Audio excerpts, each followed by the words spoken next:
Hi, Brenda here from inside the van. It's been a few weeks since we posted a video. So much has happened that we'll probably have to do another video about all of that.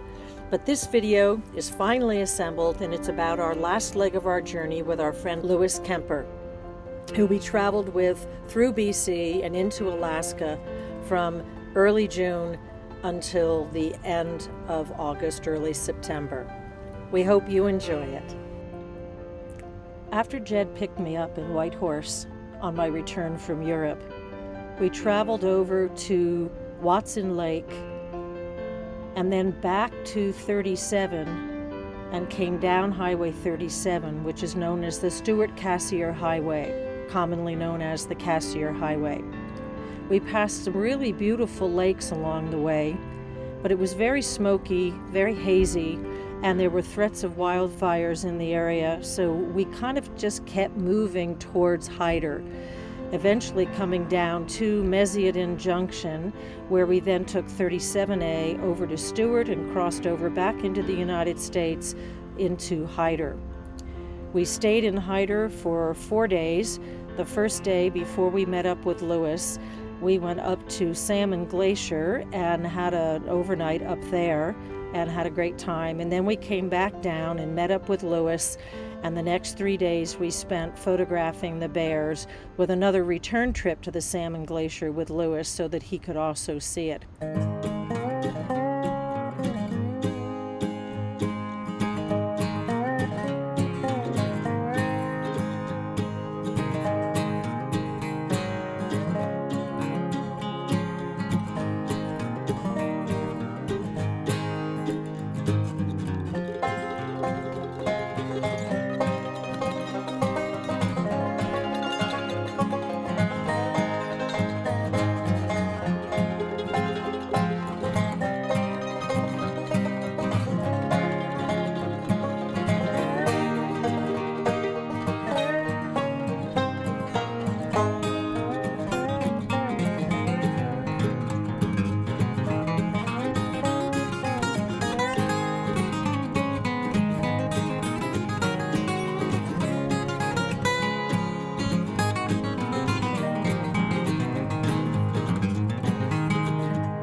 Passenger seat in the van, and Jed is driving, as you can see, and I'm back from Europe. We are now heading down the Stewart-Cassiar Highway towards Stewart and crossing into Hyder to do some bear viewing and hopefully photography of fishing bears. This road is really remote and it's beautiful. However, we have been driving through a lot of smoky haze because of the way the smoke is drifting from the fires in Kelowna and possibly Yellowknife drifting down towards Vancouver. When I landed in Vancouver, the sun was a red ball and then disappeared in the last half an hour as it was setting because the smoke was so thick in that area. One thing that still surprises us is the wildlife. We saw a bear late yesterday as we were going to find a boondocking spot. But the night before, we had an exciting adventure. We had just both parked our vans, Lewis Kemper and us, and we looked over and a fox had jumped up on Lewis's hood and was trying to walk up or hop up the windshield of the van to get onto the roof. We couldn't figure out what the heck was going on, and then it got off his van and sort of disappeared, went around behind ours, and suddenly Jed saw it outside of the driver's window, and then in a flash it was up on our hood and trying to climb up our windshield to get up onto the roof. It was the most incredible thing. Not often you get to view a fox 3 feet away.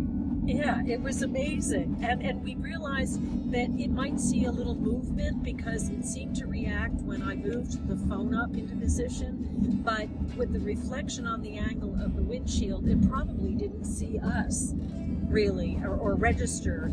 Oh, here's a bear on the side of the road.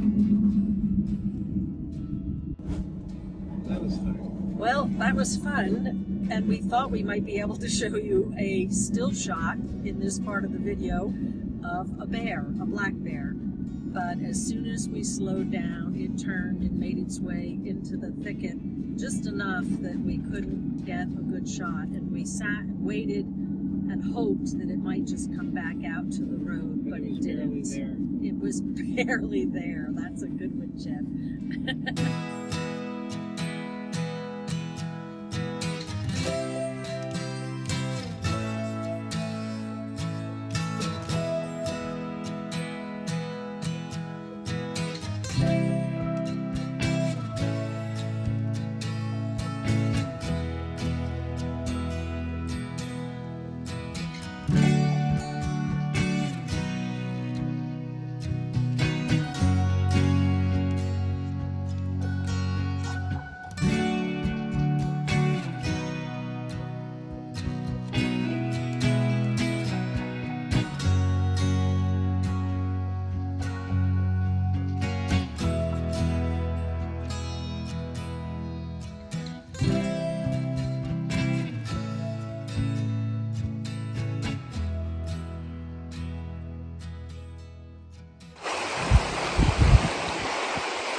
Do you read me over?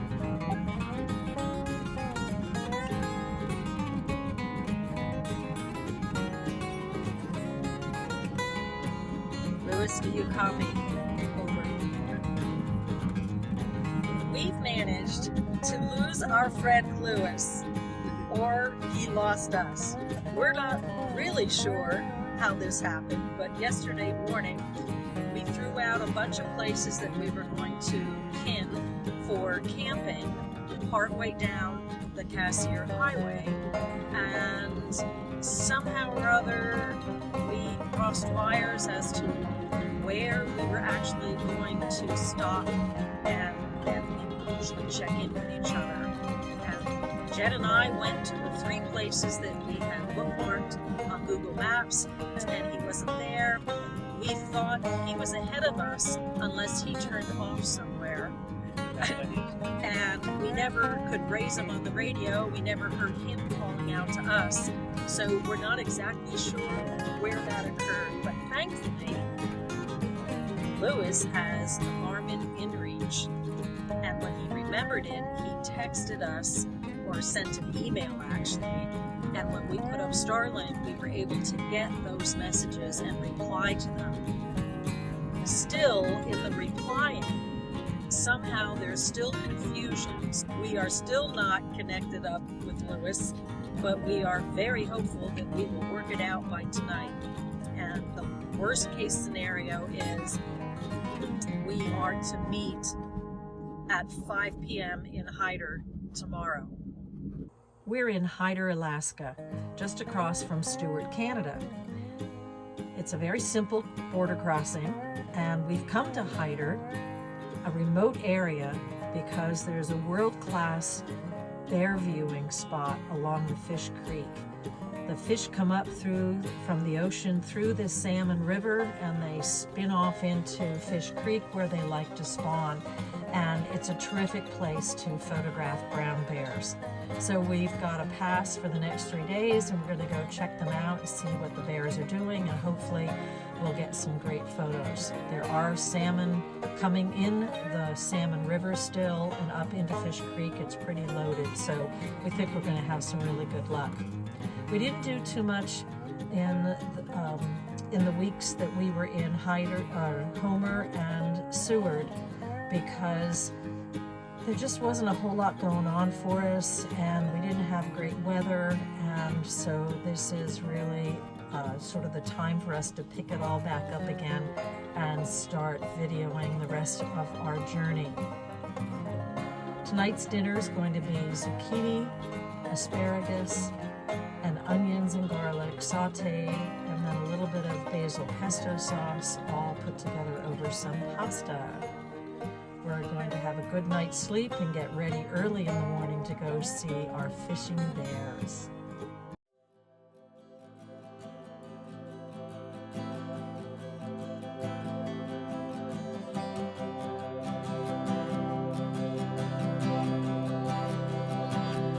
Here I am using a platypus tripod on the railing with my Really Right Stuff ball head mounted to that, and the camera lens is mounted to the ball head with a Really Right Stuff tripod plate mounted to the collar of the Sony 200 to 600 millimeter lens.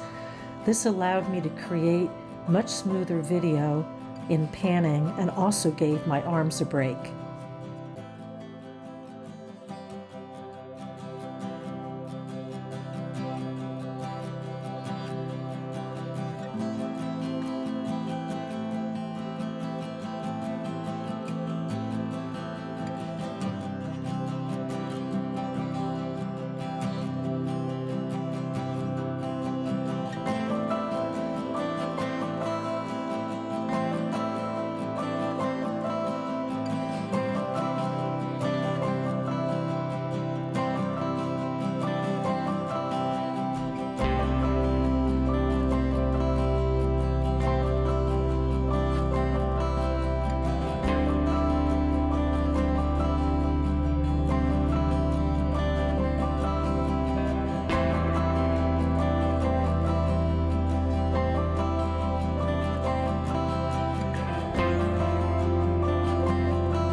While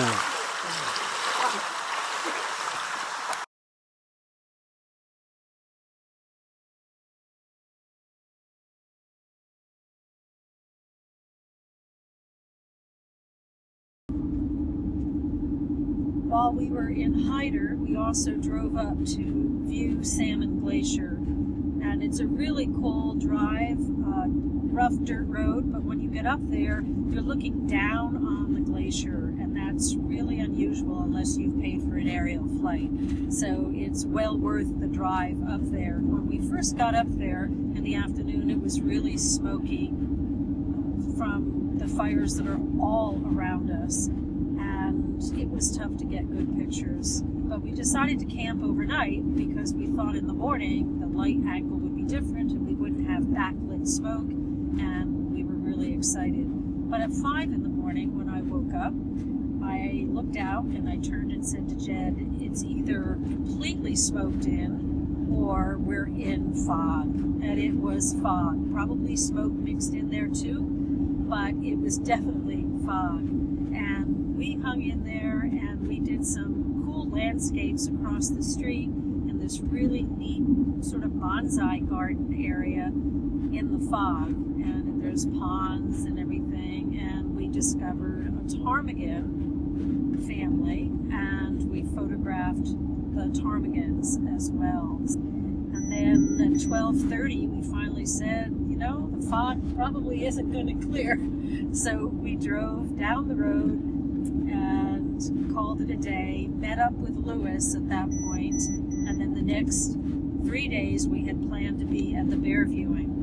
But that first day, we had like nothing going on in the morning, and as it got warmer and clearer, we decided we'd take a break and we'd drive up to the glacier again so that we could all see it in better light. And when we went across the street after taking pictures of the glacier, the ptarmigan were still in there, and we all got some really nice photographs of the adult and some of the chicks walking around.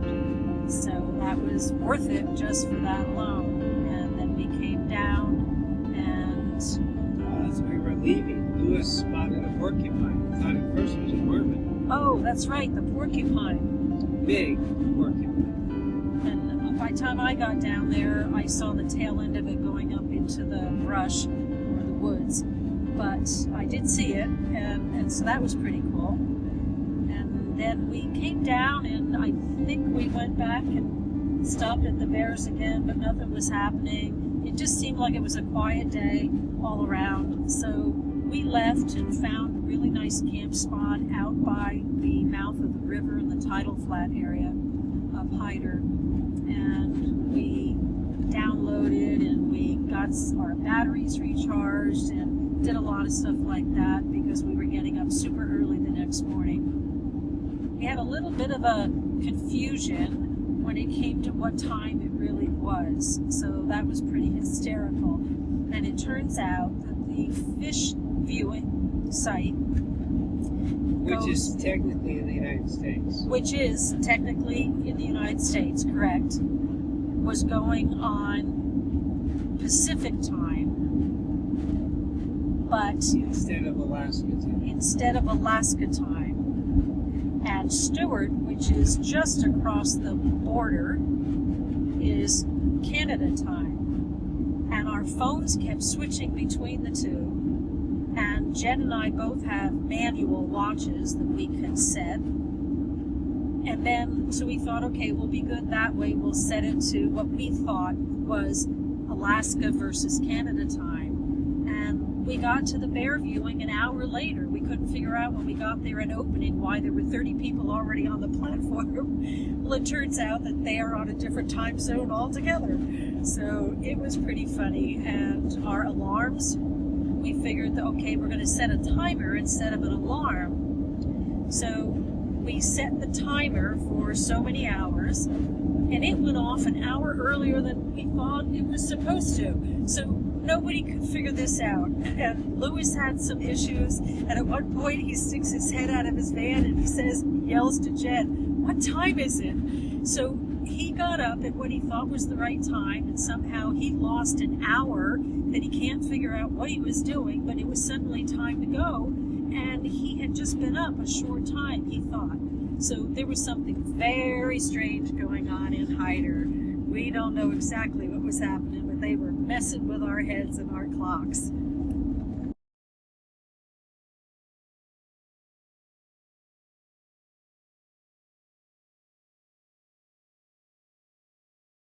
And now we're heading south on 37. We've gone past Mesiaden Lake. We stopped to see a stream that had sockeye salmon in it, but there were no bears around. It is 84 degrees and they're hiding in the woods until it cools down. So we're continuing south, and we stopped at a really nice historic fish camp, and we photographed salmon leaping up the waterfall. They have a fish ladder there, but it seems a lot of them didn't get the memo, so they were just leaping up the falls, and we just shot video and stills, and I only saw it on the back of Jed's camera, but he nailed a couple of them really well, right in the right part of the frame and everything, and he's better at that than I am. So we've had a lot of fun, and now we're just going to look for a spot that we'll camp at for the evening.